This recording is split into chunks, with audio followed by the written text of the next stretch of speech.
நட்சத்திரம் நடுவானில் ஒளி விளக்காய் சாஸ்திரிகள் பின்தொடர்ந்தாரே. வெள்ளை தோடும் தூப பக்கம் அள்ளிச் சென்றே அர்ப்பணித்தார் அவர் திருமுன்னே.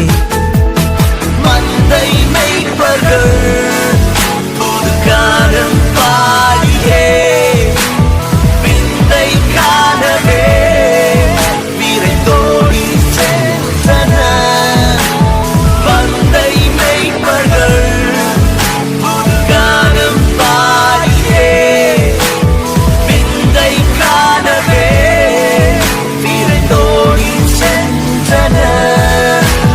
சில்லான குளிர் காற்று